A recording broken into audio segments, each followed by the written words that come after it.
Okay, everyone, welcome to the week one go-to session. So this is the first of four sessions we're going to hold this month. This first session will mostly be about some introductory stuff about the course and how to navigate the FSO platform, but we'll also get into some sort of key concepts from your textbook readings for this week. As I announced to the people who are here just a little bit before we started, the chat's acting a little bit goofy. You can go ahead and type comments. I'll be able to read them, but they're only going to me, even though I have everything set up correctly. So I think I'm going to have to reinstall the software, and hopefully that will do the trick for next week. So you can go ahead and make comments, ask questions, respond to any prompts I might ask you guys, and I'll just remember to read them out loud. Every session is recorded. So for those who cannot attend live, after the session is over, I go ahead and process the recording, and then I'll send it out as an announcement. That way, if you did attend live and just need to refresh your memory on something, it's available. And again, if you're unable to attend live, you do have the recordings available.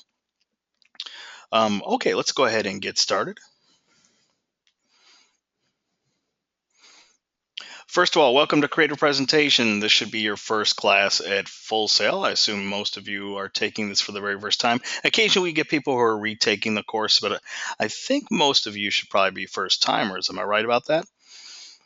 Anyway, welcome. You're in the right place.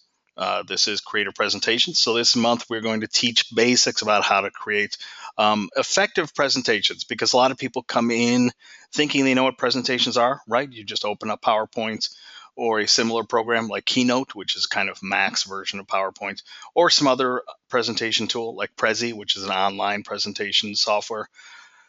We think we all know what presentations are. You open up the software, you start typing some words or some bullet lists, and you call that a presentation. And this class should hopefully teach you that there's actually strategies involved, that there's more to creating an effective presentation than just doing that. That actually is not an effective presentation. So let's get into some basic material about the class itself first. First of all, okay, there's me, right? Don't look very happy in that picture. Kind of looks more like a mugshot than a faculty photo. Okay, but there I am. Just some quick facts about me. I do have 15 years teaching experience. My interests include film. I've taught introduction to film. Music. I don't teach music, or I'm not really a professional musician, but I took piano lessons as a kid. My real background, though, is in creative writing. The good news about this, and you'll find that this is true for just about all of your Full Sail instructors, is that lots of times our personal interests connect with yours. So that's a great thing. You're not being taught even when you're taking, a creative presentation class or an English class. I also teach English classes at Full Sail, so you might see me again in month 4, or possibly even next month if you're a campus student. Okay, but whoever you're being taught by here, not just even the faculty in your specific areas, you'll often find that our interests just kind of cross with yours. So we have instructors here who are really up to date on, I don't know, popular music or video games or comic books or film or television. And that's not by accident. Full Sail tries to hire people who have kind of a breadth of backgrounds so that we can relate to your different career fields. So hopefully that should be something that kind of gets you excited. But yeah, I've been teaching for a while. I've been here with Full Sail for 2.5 years. I love being here. I love working with students, and I hope you're excited to be here as well. And that actually leads me to my next slide. What we expect from students. Okay, first of all, I say channel that excitement. Okay, you're in the right place. Most of you are probably pretty excited to be here.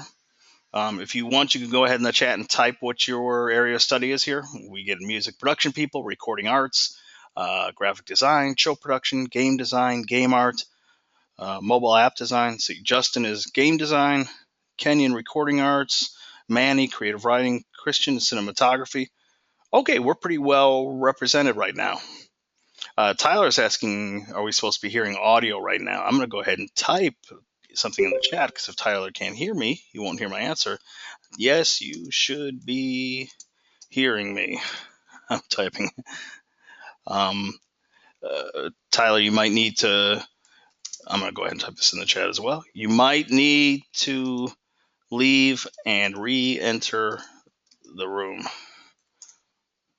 Okay, but everybody else, I assume, can hear me. At least that's the sense I'm getting, or else you couldn't have responded to my question about what you're here to study. But we seem to be pretty well represented, right? I saw music, game, film, cinematography, creative writing. Okay, so yeah, we have lots of different people here. So my first piece of advice is to channel that excitement, right? You picked Full Sail because it's seen different than other schools.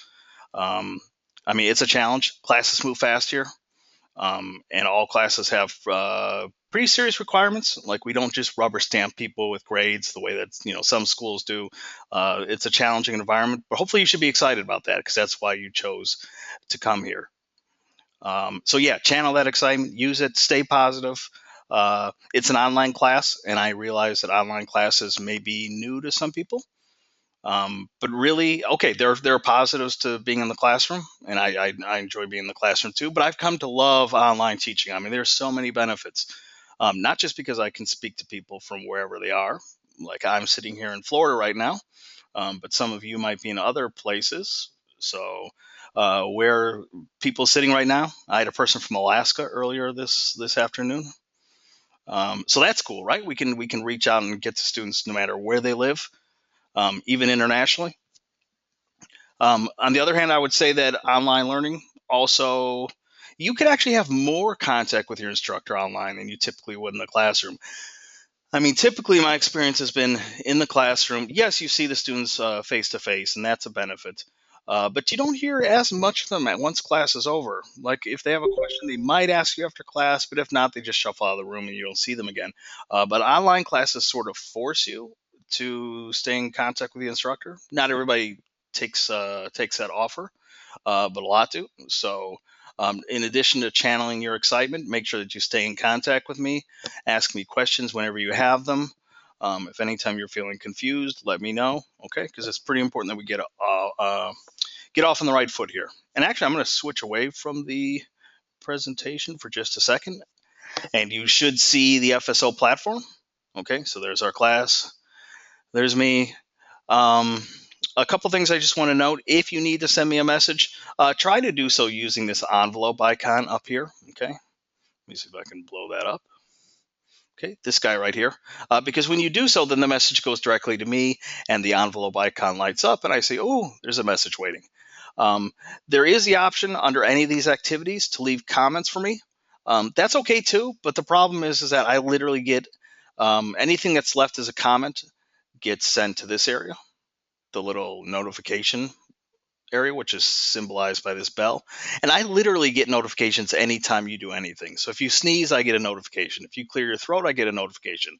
For example, someone just uh, clicked that they looked at the go-to training activity. Okay, I got an announcement about that. Someone else submitted, it looks like it's all Christian here, submitted one of the basic documents. Okay, I got a notification. I do try to keep my eyes open for comments that are left to me under any of these activities. But if you need a clear and fast response, it's probably easiest to use the envelope icon and send me a direct message. That way I'll see it a lot more quickly. Okay. We do aim for a 24-hour turnaround time on messages. I'm usually much faster than that. Although if it's like the end of my day, right? A lot of my days end at 5 p.m., 6 p.m. Today's an exception because I host go-to trainings a little bit later in the evening. Um, but if it's past 5 or 6 p.m., I mean, there's always a chance that maybe I'm done for the day, right? I'm just, I've had it. I shouldn't say that I've had it, but like I'm done.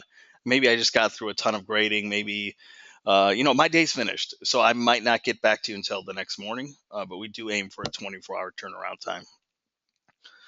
So just, yeah, those are some like basic things to keep in mind. Let's go back to our presentation. What you can expect from us. I just got into it a little bit. You can expect timely responses. You can expect from me detailed and timely feedback on your work. When it comes to graded work, we aim for a 72-hour turnaround time. So that's 3 full working days. That's not including weekends. For example, Saturdays and Sundays, I'm off. But most of your assignments are typically due on Sunday. So that means, by Wednesday at midnight, I should be getting back to you with feedback. I mean, sometimes it takes a tiny bit longer if I'm behind, but it really, 3 days is around the turnaround time. And as I just said, you can expect to hear answers to your questions a pretty timely fashion. And mostly you can expect just that your instructors are going to be here more than perhaps you believe in an online course. This is not the type of class where um, your instructor is just a faceless, voiceless person who you never get to speak with, that you never get to communicate with, who is just grading your work, almost as if like you don't even know where those grades are coming from. I'm here. I'm a real person. I'm speaking to you live now. And the students who try to stay on top of things usually stay in contact with me throughout the month. Now, Jared is saying he lost contact. Are other people still hearing me? Yes, no? Okay. I've actually lost my cursor, which I don't see on the screen. Okay. I was going to type something in the chat. Real quick, just a brief mention about copyright materials. We're not going to get into this too much today because it's not going to affect your work for this week. But just a reminder that when we do get into the actual creation of presentations, any images, any sounds, anything that you use to sort of spruce up your presentation has to be allowable.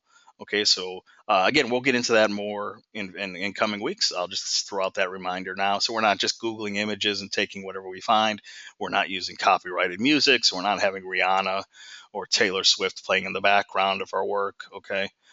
Again, I'll get into more of this when we get closer to these types of assignments that require um, that sort of reminder.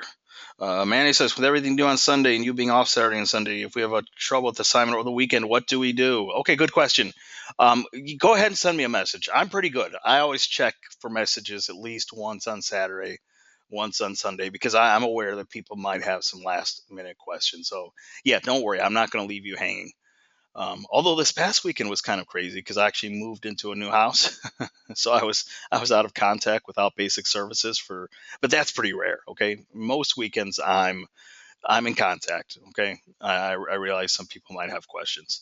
Um, so yeah, feel free to send. Basically, feel free to send messages anytime. Sometimes you'll be shocked because you'll be wondering why you're getting a response from me at 3 in the morning. That just means, guess who's awake at 3 in the morning and answering messages. So you might see some things at odd times. So just go ahead and send your messages no matter what day of the week it is. Okay. I can't promise that you'll get a response in 5 seconds because on Saturdays, even though my Saturdays aren't truly ambitious, I'm usually just watching baseball or vegging out. But sometimes it's difficult to take a break from that after the long week. But yes, I will. I always try to make myself check at least once or twice on a Saturday or Sunday. Okay. A quick message about college level writing standards. This is your first month full sail course. For every assignment that you complete, there's a rubric so you can see what the grade breakdown is for every assignment. And you'll see that there's always a grade for things like grammar and mechanics. It's usually not very much your grade. Sometimes it's only 5 points your grade, sometimes it's 10. And for a first month course, we're really making sure that you're just avoiding egregious errors. So, for example, I need to give the reminder that all work at Full Sail, whether it's a project, whether it's a discussion board post, whether it's a message that you send to me, needs to try to aim for the same level of professionalism. So we're not writing in text speak. And text speak for me means things like not capitalizing words that need to be capitalized, not using punctuation. Okay, so all writing you do for this class needs to meet those sorts of basic requirements. But for this first month class, the focus is more on those sort of obvious things, right? Writing complete sentences, using punctuation, making sure that you're following those kinds of really, really basic standards. It's not that it's a baby course or that we're lowering the standards, but this is a class more about creative presentation. It's not an English course. When you get to month 4 and you're in English and you might see me again, yeah, we'll take an even closer look at grammar and mechanics. Right now, you're just doing the best job to produce the best writing that you can. As Justin says in the chat, the difference between there, Their, and They''re. Yeah, those are good examples, right? Basic things like that. Spelling, capitalization, punctuation, writing in complete sentences. That's what we really want to see at this stage. Okay, you have 2 textbooks. One is called Resonate. The other is called Slideology. They're both written by the same woman, Nancy Duarte, whose picture I think is on the next slide, maybe? Yep, there she is. Nancy Duarte is a CEO. She's also a communications expert. That's why she's written these books that we're going to check out this month. This week's readings come from Resonate. I've already heard some messages from a few of you are having trouble accessing your books through Safari. Is that happening to people, or are you able to access your books just fine? I'm going to go to the textbook. The good thing about Resonate is if you just type in Resonate Nancy Duarte in Google, there's an online version of her book and you have the full access. But yes, for the other book, Slidology, you'll need access to Safari. And as Brandon says in the chat, his was fixed after a call to FSO. So yes, FSO is your friend. I'm going to go ahead and type in the FSO support number into the chat. Let's see, it's 877-437-6349. Okay. There's a number for FSO support. Textbook issues are like the most common questions that they deal with. So if you're having any problems with accessing the books via Safari, if you can give them a quick call, they'll be able to help you out. Again, if you just type like, you know, I think I typed in Google Resonate Nancy Duarte, right? Her book came up, so you just have to click on it. Either of these, I think, works. But it's probably easy if you just get into Safari because then you have both books available to you in the same location. But if you're in a pinch and you need to start doing the readings already, there's a quick workaround to get the at least Resonate, the chapters for this week, which I believe are chapters 1 through 5. And then it's just a matter of going to those chapters, okay? One thing I do encourage is to do the textbook readings. I know not everybody loves reading, right? But they're not terribly long chapters. They're filled with examples. They're filled with pictures. Um, I'm okay too if you can read for gist. Read for gist doesn't mean you're just skimming, ignoring, but if you're getting the basic idea of what's being said, that's what's most important in all the chapters because every week you'll have about 5 chapters to read. I will highlight some sort of main ideas from the chapters every week in the go-to sessions, but I can't cover everything. And it's useful if you just do the readings because then a good deal of what we're going to talk about this month will seem much clearer, okay, especially in terms of presentations.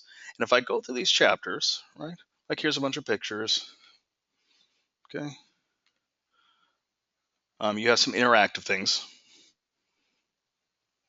And as you can see, the reading isn't terribly long.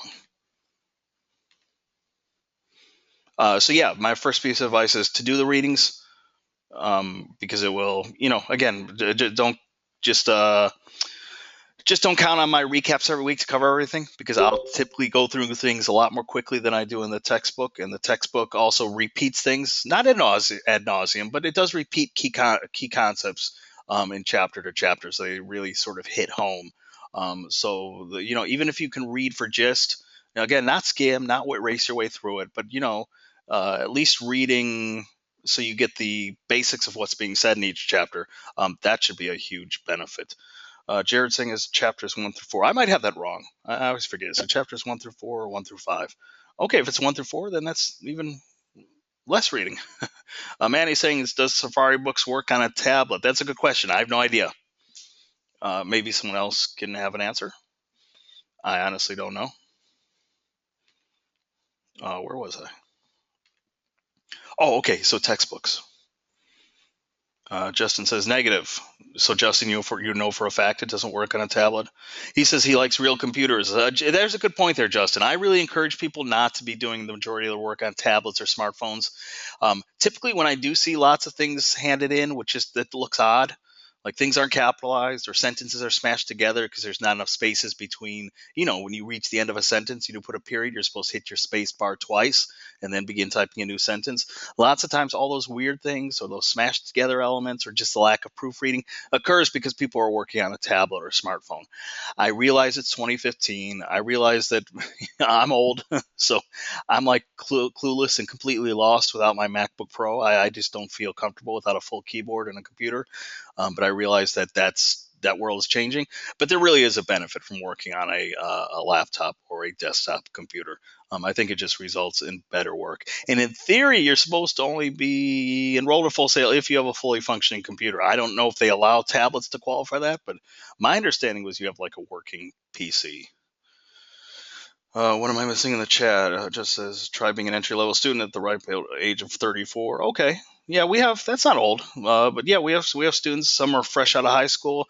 I'd say a lot are in their, like, in that sort of 25 to 35 range, and then we have people that are even older than that. Okay, so there's our author. We just covered this. Okay, resonate. In chapter one, you'll read why she comes up with this title for the book. It's a really cool metaphor. She mentions her son's science experiment, where resonate is really a scientific term for finding the exact frequency at which something operates. And she gives the example of her son doing an experiment with table salt. Uh, I forget how it worked exactly, but her son, by setting it to the right frequency, was able to kind of make the salt move in certain patterns. Right? And she uses this as a metaphor for what we're trying to do with presentations. We're trying to resonate. We're trying to make our audience resonate to what we're communicating. And that's what this month is about. Okay. Creating presentations that are effective and really, somewhat powerful, instead of just opening up PowerPoint and throwing words on a slide, or bullet points on a slide. Okay. We already talked about resonance. Um, and the reason why this first class is kind of important is because, one, you're probably going to be asked to create presentations throughout your full sail career, um, in your future classes. So, for example, in English, you won't necessarily end the course with a presentation in month four, but you will be asked to deal with visuals, or taking your essay and turning it into a different form. So yeah, in class after class, you're going to revisit these tools. And communicating effectively visually is important in 2015, which is why it's kind of crucial that we get away from the sort of the standard notion that we just open up a presentation program and throw words on a slide. That's not really a presentation. Um, you might have seen presentations that are like that, but that's certainly not the most effective way to create a presentation. And think about your industries too, right? I mean, in the 21st century, all of these industries, they're just changing constantly. Change is what drives the industry. And I forget which chapter it's in. I believe maybe it's in chapter one. Nancy Duarte even talks about this, that too often people think just in terms of facts, statistics, data. And that's why we get these really boring static presentations that just have bullet points or just have facts. But there's often more interesting ways to present that information, right? Even if you're dealing with facts and data, there are different techniques to make that information more interesting, and that's what's really important in 2015. There are a lot of people who create presentations, but so many of those presentations just aren't effective. um, so keep that in mind. Okay, the industry keeps changing daily. That means you need to adapt to that change and be more effective communicators. Okay, there's just another photo which kind of reinforces that point. So let's return to this notion that presentations can be boring. Have you ever sat through a boring presentation? And if so, what made it boring? Or maybe you've delivered one yourself. Can anybody maybe highlight a couple features that made it not a terrific presentation? Justin says, yes, any PowerPoint the Army put out. Okay. What was wrong with those? Were they doing what I was talking about already? That they were just sort of data thrown onto a slide without really much thought put to anything else? Manny says the person just read off the slide. Yeah, that's something we'll talk about in future weeks. All right. I mean, our temptation again is to open up that software and just start putting our information on the slides, almost like they're sort of cue cards for us, the speaker. But actually, if all the information is on the slide and it's really just there for the speaker's sort of memory, then why are the slides needed at all? Right? Why couldn't you just give a handout? Or why couldn't you just deliver the speech without the slides? Um, okay, so yeah, that's one of the issues that Nancy Duarte talks about in one of her chapters, and will repeat often throughout this month. This idea of kind of redundancy. Um, that yeah, boring presentations is just when you're filling slides with what you're already going to speak about anyway. Let's see. Christian says monotone with the speaker's voice. Okay, yeah, that's good too. By the way, let me sort of give you a clue to what we're working toward, and I'm going to repeat it week after week so we don't get confused or lost. But what we're building toward is a 3 to 5 minute presentation. Okay, and actually, let me go back to the FSL platform for a second. and point out that the main activity for this week is the 1.3 assignment, presentation history, a discussion. There's an instruction sheet that you can look at. I am going to go into the discussion because I think some people already posted. Okay, so yeah, some people already posted to the board. I've posted the kind of gist of what you need to do. I mean, read the assignment sheet as well, but basically you're going to create an initial post where you reflect on your past experiences, okay, with public speaking or presentation giving. Maybe you've had to do this for speech classes. How many of you have had to take a speech class before where maybe you had to either just deliver a speech on its own or deliver the speech accompanied by, for example, a PowerPoint presentation? Okay. This first activity is really about you just sort of sharing your experience with presentations. Um, to reflect on a time where either you delivered a presentation or had experience perhaps viewing a presentation. Was experience positive or negative? Okay, so let's just get this out in the air early on. So we're talking about it. The good news, though, is like I said, we're working toward a 3 to 5 minute presentation, but it's a little bit different than public speaking. Because this is an online class, you won't have to literally get up live in front of an audience and deliver information. The great thing is you'll be able to script out actually, you should script out um, your speaking presentation, and it will be accompanied by useful visuals.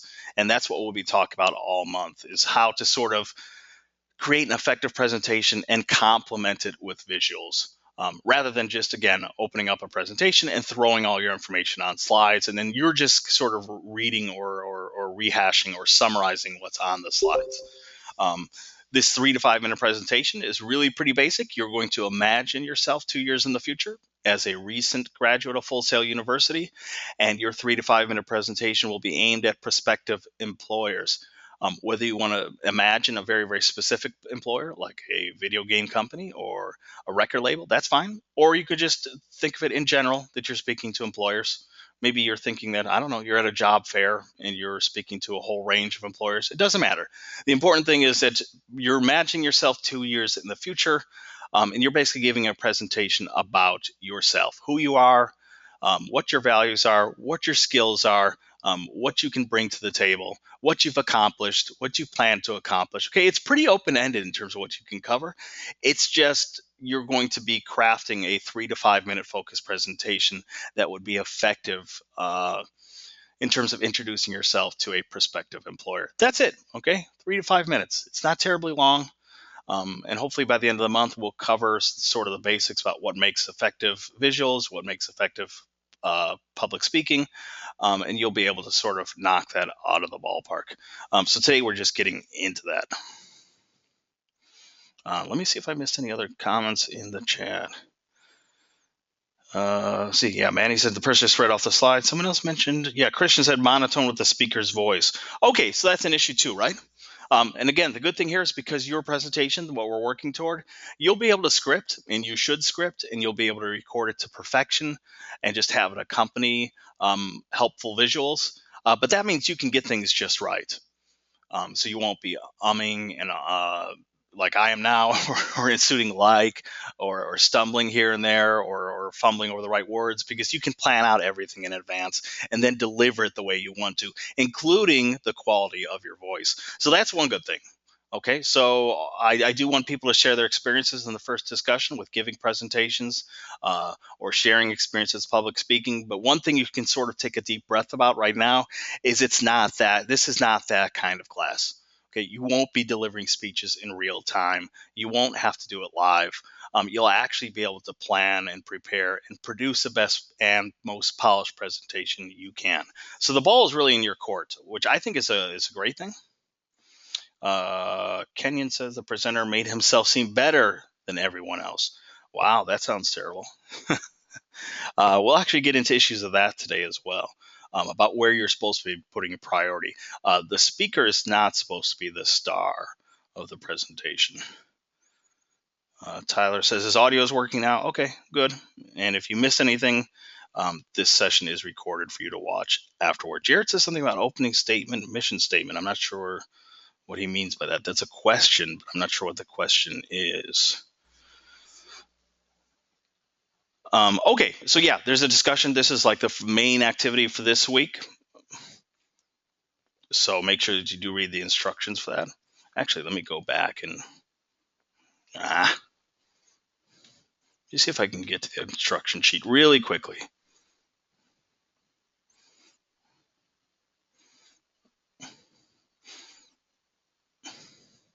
I'm trying not to speak as I scroll because I've been told that my audio cuts out when I do so. Okay, so let me go in. As you can see, there's a rubric attached to this, so you always know what you're being graded. Actually, let me open up a bunch of these.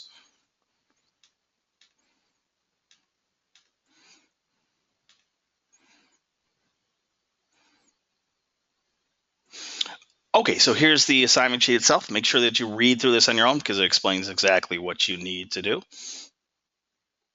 Okay, especially on page 2, there in the instructions. Okay, so you have to basically address a couple of these prompts. Describe your comfort level delivering presentations. Do you hate them? Are you scared of them? Or are you more or less comfortable? Explain why. Discuss a public speaking experience that you remember. Was it good or bad? What did you learn from the experience? Discuss a time that you created a visual presentation. What was your biggest challenge? What did you learn? Okay, then it also includes some other things that you might want to share. Okay, so as long as you're kind of hitting most of these bullet points, if you've never created a visual presentation, maybe you can't answer that prompt, but you could certainly, I hope, answer the other ones. Just about everybody has had a public speaking experience, I think. Yeah, Justin's saying that there's some lag on his end. I just need to remember to be careful when I keep opening things or I keep scrolling. Sometimes audio can cut out. So I'm going to close some things. I just want to show real quickly, you have rubrics attached. So here's like how you'll be graded on the first discussion, the quality of the post. You have to write at least 2 responses to fellow students. So when you discuss your experiences on the board, you're not done. You also have to respond to at least 2 other classmates. And you have this document to help with that. It's what's called the RISE model for meaningful feedback. It means you should be doing these things, right? The RISE and RISE stand for reflect, inquire, suggest, elevate. And it gives examples of what sort of meets these standards, what doesn't. If you can produce awesome responses to your classmates without looking at this handout, that's great. But if you're not sure how to create thoughtful responses, you should take a look at this handout. Okay. What we don't want to see is just 1 or 2 sentences written like "great job," "awesome," or you just comment on the topic itself but never really engage. I mean, the goal here is to sort of continue dialogue on the discussion board. Your classmates may not continue that dialogue, but at least if you're responding thoughtfully, meaning you're speaking specifically to what they've written, you're asking questions, you're making suggestions, right? This is what the RISE model demonstrates, that we reflect on what the person has written. We inquire or ask questions about what the person has written. We might make suggestions. Again, if you can do this intuitively, great. If not, you have this handout to help you. Okay, let me close some of these documents to save on the lag. Okay, so we were talking about boring presentations. Okay, we've already talked about a few experiences. One thing I want to stress, and I'm going to stress it every week, is that really what the goal is here is to create a really solid public speaking part of your presentation. And next week, you're going to have an activity where you're going to look at professional quality presenters and analyze how they do things, because that's really where the emphasis needs to go. If you have a 3 to 5 minute solid verbal, meaning public speaking, part of your presentation, then what you just need is just really solid visuals to complement it. It doesn't mean that no text can appear on slides. Certainly text can appear on slides and can be helpful. It doesn't mean that you can't have diagrams or charts. Those things, when used well, can be very, very effective. But again, we're not just kind of slapping words on a slide and calling it a presentation. We're not using presentation software as sort of cue cards to remind us of what we need to say. I may not be demonstrating this perfectly, but in a way, this go-to session that I'm giving now is sort of doing that. I'm relying on sort of simple images, limited text, and just allowing the power of my own voice to drive things forward. Now, obviously, if I were to upload this online and have it be a professional quality presentation, I would script out what I'm going to say. I would use different techniques, and we'll get into those in future weeks too, like sharing an anecdote, right? Sharing a personal story to illustrate something, or drawing upon a historical anecdote, or an historical quotation, or beginning with a surprising or astounding fact or statistic, or like Nancy Duarte does in chapter 1, find a really unique metaphor to communicate what she says. There are lots of techniques to make what you're saying out loud more interesting. We just need sort of simple, useful visuals to complement that. And here's an example. Okay, so here's just words slapped on a page. This is a quotation from Socrates, right? The Greek philosopher. Education is the kindling of a flame, not the filling of a vessel. Great quotation, by the way, because if you don't quite get what it's saying, it's really talking about what is the nature of learning. Okay, learning is not just filling another's head with data, with knowledge, with facts. Education is really creating that spark, because that's what encourages continued learning, not just cramming your heads with facts. Right? I could cram your head with facts all day, and maybe you don't retain any of it. But hopefully, if an instructor or someone meaningful in your life is able to spark some curiosity, education will continue just on its own. Okay, just from its own energy. But notice these are just words on a slide, and it would be fine. Let's say you bring in your presentation like this. Okay, it's a useful quote. It's not overwhelming the reader. But look what happens if we pair it with simple visuals. Okay, here's the same quote, but it's paired with a very specific picture. It changes the nature of the quotation a little bit, not completely. The essence of the quotation is still there, but it makes you think of things like, well, if education is a kindling of a flame, that kindling could occur anywhere, right? It can happen with anybody, anytime, any location, any country, any socioeconomic background. Okay. But the quotation, I'd say, becomes more interesting and actually takes on a different tone based on the image it is paired with. Or consider this next image. First of all, does anybody know what this image comes from? I'm sort of dating myself with this image. Manny says Bill and Ted. Justin says Bill and Ted. Okay, good. We're getting to that point where sometimes my movie references might seem out of date. The only reason this one works is if you've seen Bill and Ted's Excellent Adventure, which is a movie from the late 1980s about two really dumb stoneheads who travel through time and meet important people from history. They don't even know how to pronounce the Greek philosopher's name, Socrates. They call him Socrates throughout the whole movie. So that's kind of the joke. Okay, but here obviously it communicates something else. The quotation is still important, but if you need a little bit of humor in your presentation, or you're trying to keep people's attention because, I don't know, they're starting to nod off, this might keep them entertained, right? It might make them think about the movie. It might make them think, ha, ha, ha. Remember those two goofballs in that movie who called Socrates Socrates? On the other hand, maybe it would be inappropriate, right? Maybe your audience is filled with young people and they might not get the reference. Maybe it's supposed to be a super serious presentation and that kind of levity just doesn't fit. Remember, we're working toward a 3 to 5 minute presentation aimed at prospective employers. So would this image work for that audience? I don't know. Maybe. It depends what area you're going into. Sometimes some of your fields, like game design, I would think maybe are more pop culture driven, and people might understand the reference and find it humorous. Certain industries where you're allowed to be creative or think outside the box, maybe that would be sort of humorous. But again, notice simple visual, words on the page, instead of just putting bullet points or putting charts or putting data, right? I can just sort of lecture about what I want to say, just with what's here on the page. People in the chat are showing off their knowledge of of the movie. Okay, so some people still remember. Here's just one last visual, a more classic example, right, where we actually see a painting of the philosopher. So already keep these things in mind. Simple visuals that are complementing what is the real power of your presentation, which is the information that you're delivering. So what elements are needed? We've already talked about some of them. You'll notice with the activity you'll actually be in next week, where you look at a professional presentation and analyze it, that you'll see that most presentations are kind of story-like. They have a beginning, middle, and end. Okay, presentations don't just start in the middle of things. Presentations don't just start abruptly. When you analyze, by the way, I'm getting ahead of myself, but next week you'll actually choose a couple TED Talk presentations. If you haven't heard of TED Talks, we'll talk about it a bit more next week. But it's basically a series of presentations. They have a specific cutoff, which I think is around 18 minutes. Meaning, if presenters go longer than 18 minutes, they have to shut things down. But they're really nice, because the average presentation tends to go on for anywhere from 45 minutes to an hour.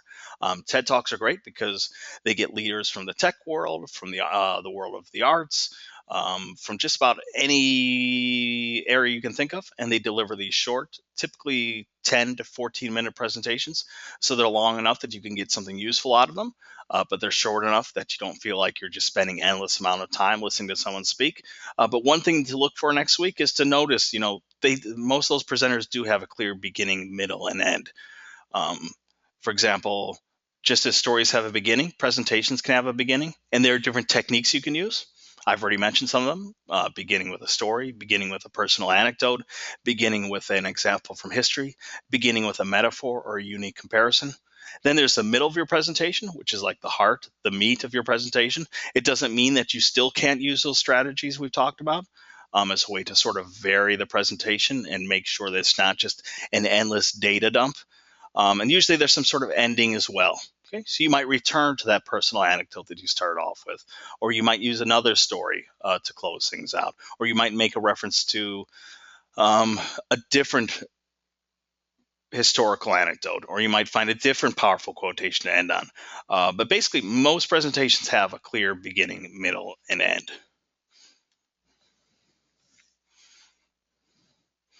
Okay, so we've been talking about presentations, effective versus ineffective. I hope we're getting the gist so far of kind of what makes a presentation effective.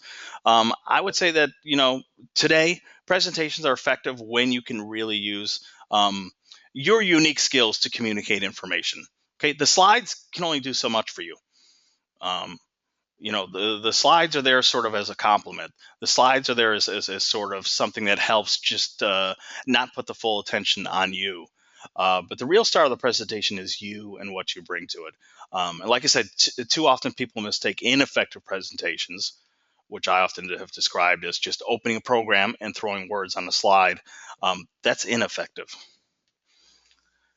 It's also important to consider the types of audiences you might encounter. So think back to your own public speaking experience or your own experience giving presentations.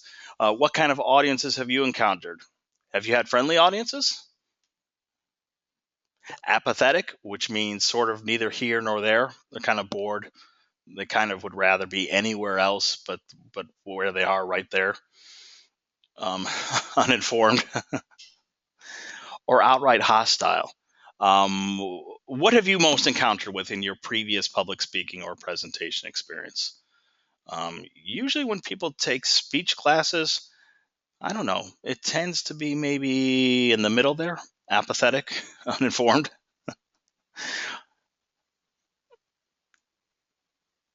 Any thoughts, people, about what types of audiences you've encountered in the past? I hope nobody's had outright hostile. Hostile, of course, means angry. They're against you. Your audience doesn't even want to be there. Manny says friendly when I waited tables. Okay, but that's a little bit different. Think about surely you must have maybe been in a speech class or had to give it a presentation. Christian says friendly for the most part. Okay, good. The problem with classrooms environments, like if you're taking a speech class or if you're, I don't know, in any class that requires a presentation, is that your classmates are sort of a trapped audience. They sometimes don't want to be there. And because everybody tends to view it as something that's just a requirement, something that has to be done, um, it can kind of create stress for the speaker. So one thing that I'll say is, first of all, again, we're not working toward the sort of public speaking experience that you normally would. So that should be relief. Second, I think our students are different. We all want to be here. We're all supportive. So there will come a time in week 3 where you'll share a draft of your presentation that you're working on with one another. But at least you don't have to go through the anxiety of actual public speaking. Um, but if you have to do public speaking again in the future, I always give this piece of advice, which is not to get too obsessed about the audience. I mean, yes, they're important, and we're going to get into the importance of audience in just a second.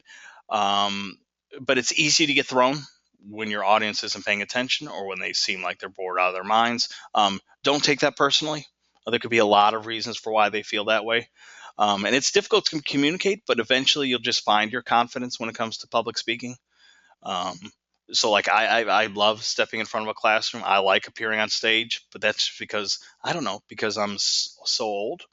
I've just sort of become comfortable in my own skin. So I don't really get freaked out if people are apathetic. But usually, yeah, there are other factors that are playing a role there. They're not really against you. Brandon says, I've had very curious audience when I did a presentation on the 2012 candidates. The presentation lasted over an hour from everyone asking questions. Okay, so that was a good experience. I assume you mean 2012 candidates for maybe the election. I'm having trouble. Hold on.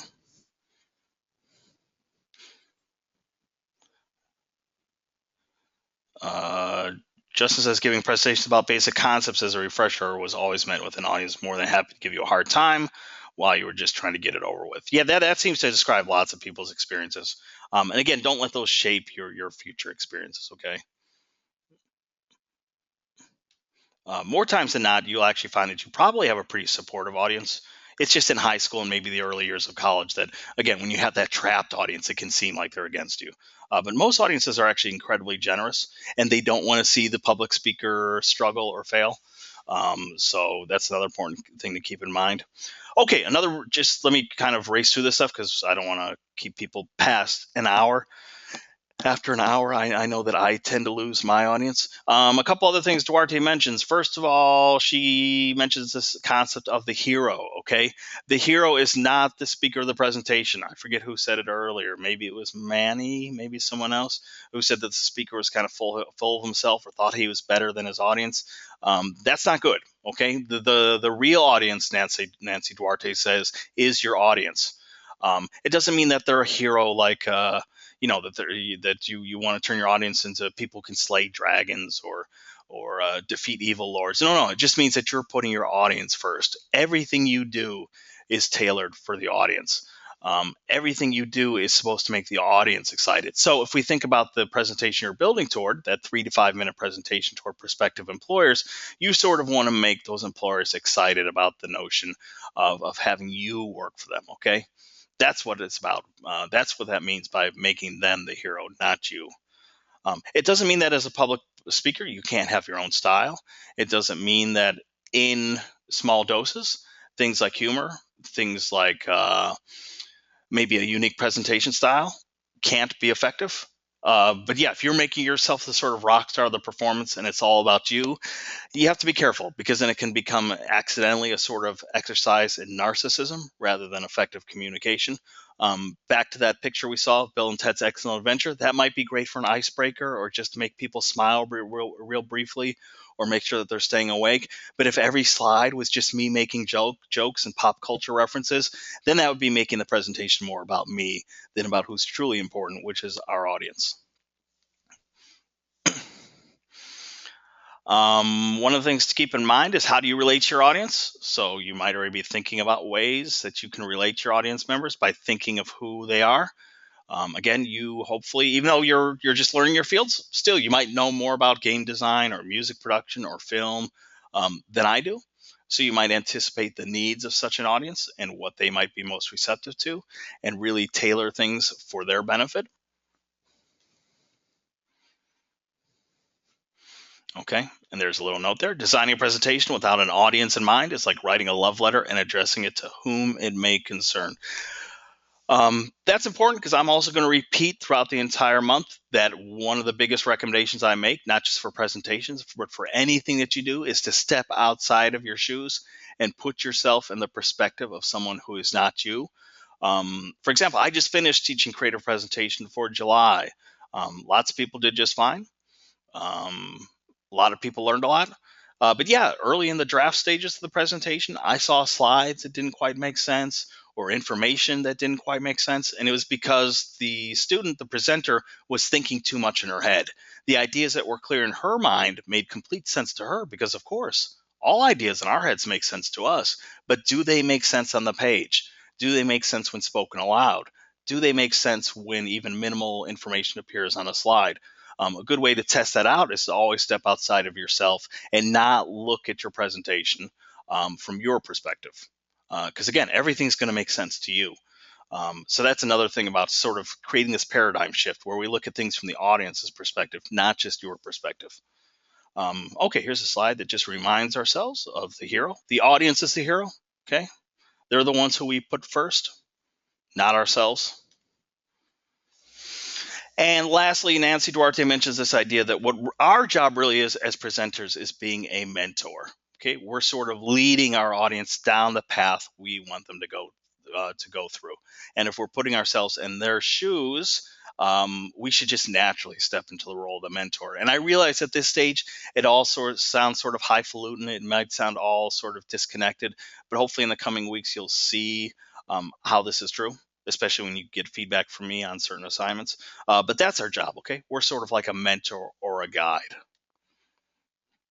And that what we're really doing through our presentation is taking them through a journey, okay? A presentation that has a clear beginning, middle, and end, a presentation that uses different techniques to deliver information, okay? Presentations that, again, rely mostly on powerful and effective public speaking and use complementary visuals to sort of help out. Presentations that make use of different techniques to engage and keep the audience's attention. But really, that's all part of the journey that we're trying to take our audience down. Okay, I know we covered a lot. Questions about anything that's due this week? Okay, the big activity this week is that discussion assignment. Let's see. Justin says, one of my most common statements to my wife, stop using pronouns. You're the only one who knows what you are talking about. Okay, I'm not sure pronouns are always bad. I think maybe I know what you're talking about. But yeah, there's a good thing, right? Sometimes pronouns can be so vague, we don't see them until someone else reminds us of it. Another good example of trying to step outside of ourselves. Really, you can catch like 90% of your issues if you just stop pretending that you're you.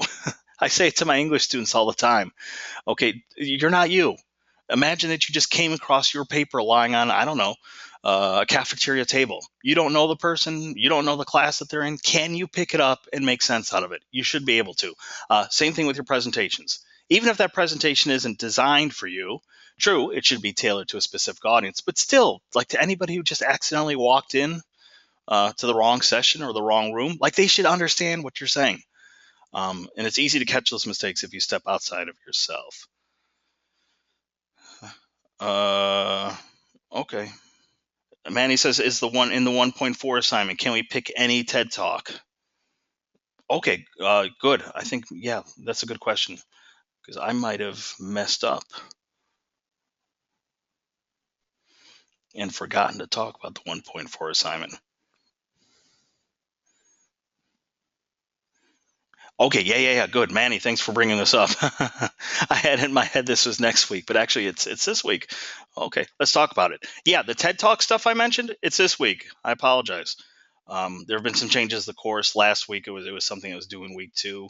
This week it's been moved up to week 1. So you have two things, okay? One is a pretty low stakes activity where just based on personal experience, you are going to share on the board your experiences with public speaking and presentation giving. But the other main assignment that's also due Sunday is, yes, to analyze those TED Talks. I apologize. I screwed up badly there by making it sound like it was next week working on that. So let me open up the instruction sheet real quickly. Okay, so first, you need to research and watch a minimum of 3 different TED Talks. You just go to TED.com, okay? Or just type TED Talks into Google, and you'll go right there.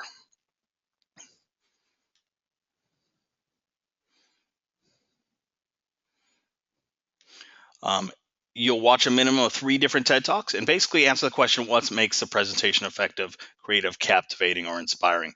You can choose any TED Talks you want. I think it's probably useful if you try to choose ones that are related to your industry, but you're allowed to choose any three that you like. And basically, you have to cover these questions, okay? Why was the presentation powerful or moving? Why did you like this presentation? Was it the content alone, or was it how the speaker delivered the content? What made it appealing or relatable? How did the speaker draw you in? What did you get out of the presentation that you would not have experienced if you just read an article about the topic? And what kinds of emotions did the presenter elicit? So as long as you're answering these questions, you're fine. Step two, okay, you have to create a handout or document for this assignment with visual elements using the questions that we just went over. Now, I am very loose on what the definition of a handout or document means. For many, that might mean that you're just creating a Microsoft Word document and you're putting in, I don't know, a screenshot that you captured from the TED Talk presentation. Or you might find another useful visual that sort of is helpful. Most people do things like take a screenshot of the TED Talk. Okay, I just want people to sort of practice putting visuals in. At this stage, we're not worrying too much about design elements or placement on the page. I just want people to get comfortable with using visuals. There's another useful place to go to for visuals. Actually, let me keep the TED Talk thing open for a second. Do you all know about the Full Sail Connect part of our interface?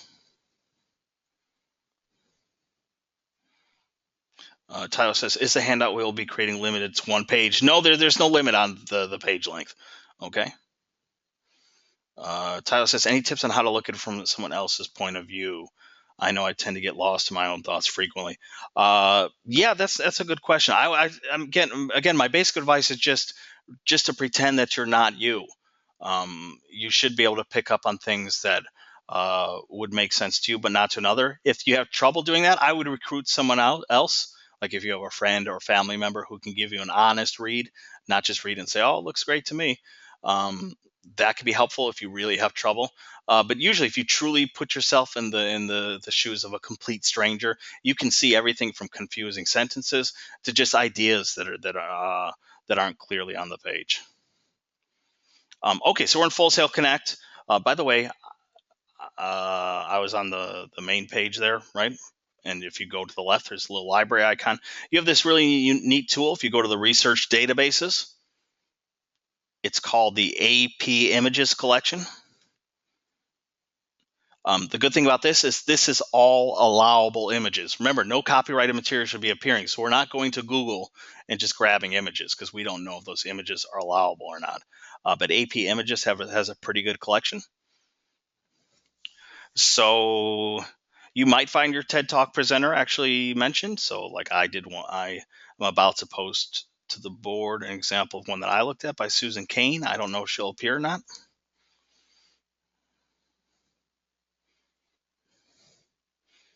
I can't tell. Doesn't look like she did.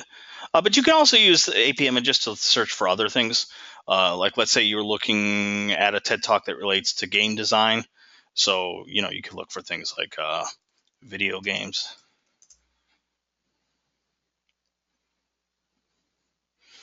Okay, and there might be a useful image that matches that. Or Xbox.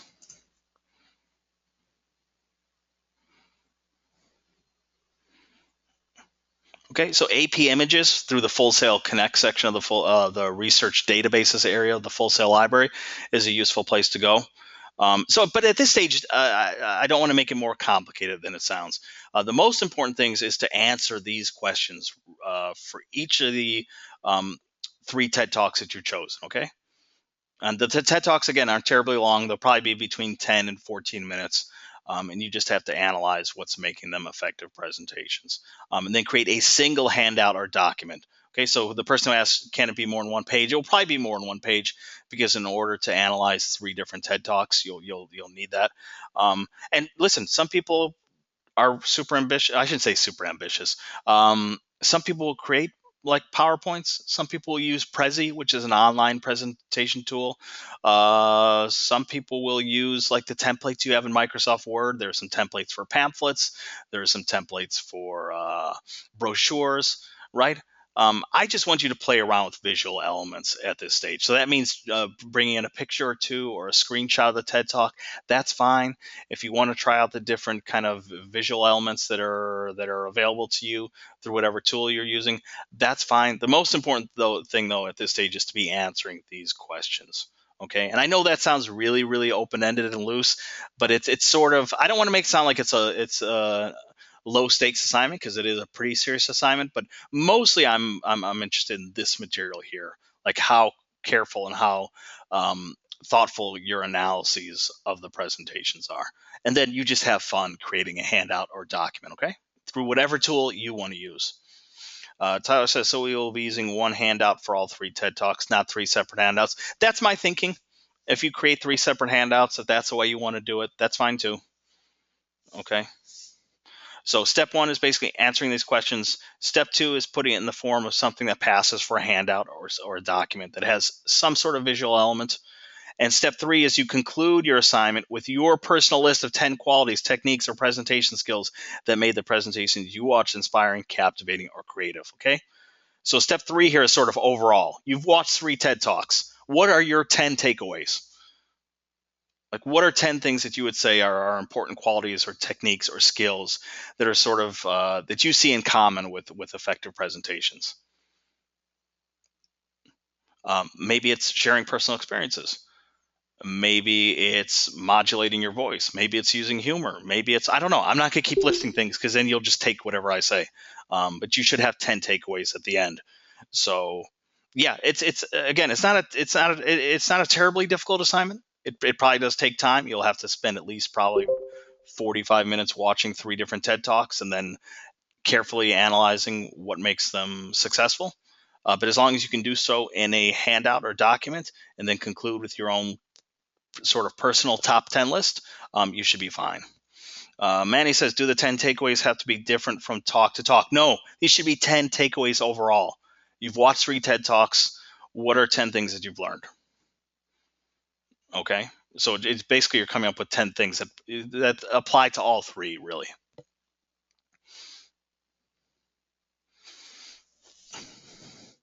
Okay, other questions? By the way, yeah, Manny, thank you so much for bringing that up. I was about to send you away thinking that this assignment was due next week when it's actually due pretty soon.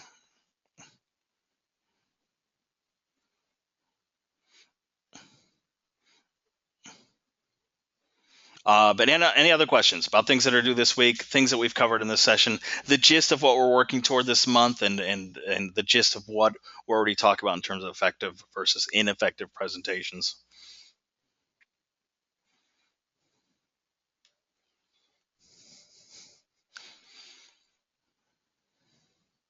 Jared says, any other materials needed? I'm not sure what that means. If you mean for this specific assignment or um,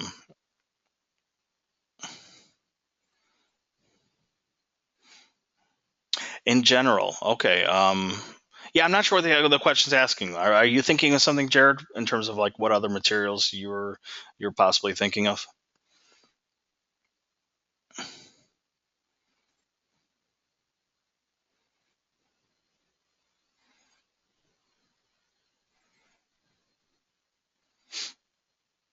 Tyler says, will we be applying information from the 4 chapters we have been reading to this assignment as well?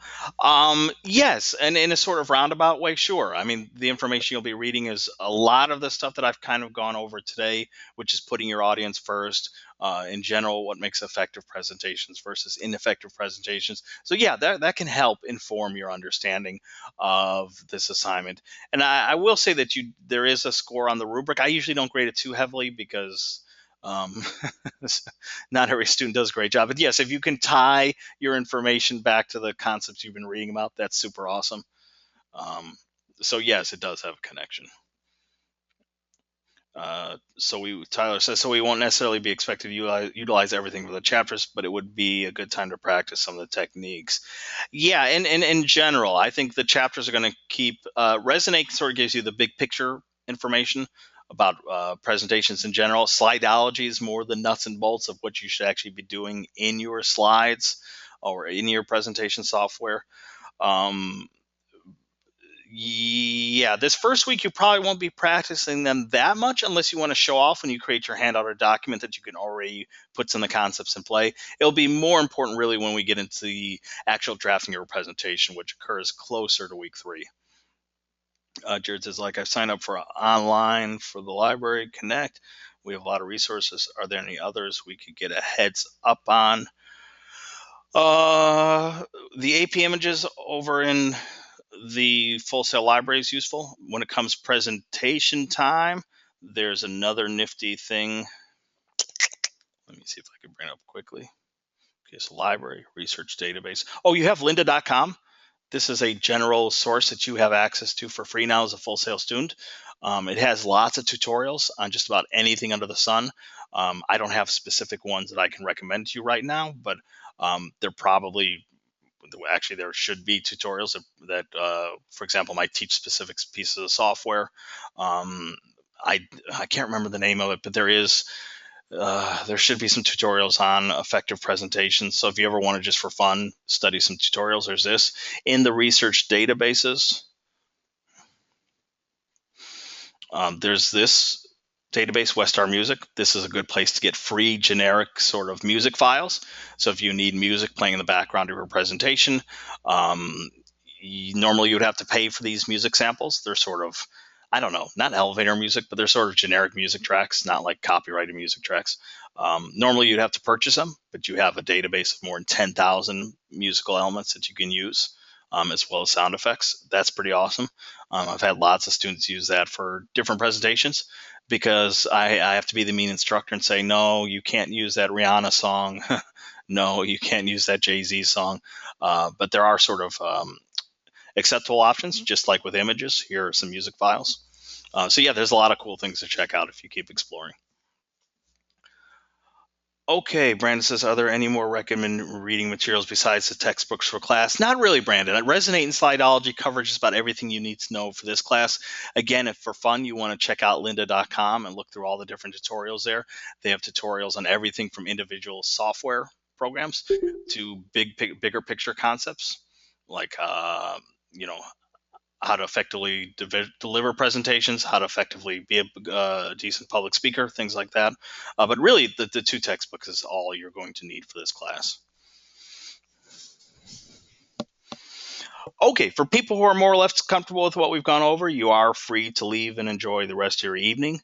I'm going to hang out a little bit longer and answer questions if people have them.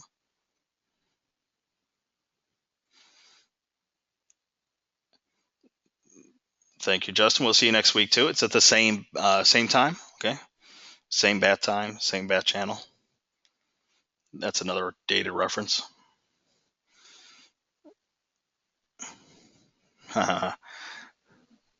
Okay, thanks for attending, guys. Yeah, Tyler, it will take maybe an hour or so for me to process this video, upload it to YouTube, and then I'll send out the link as an announcement to everybody.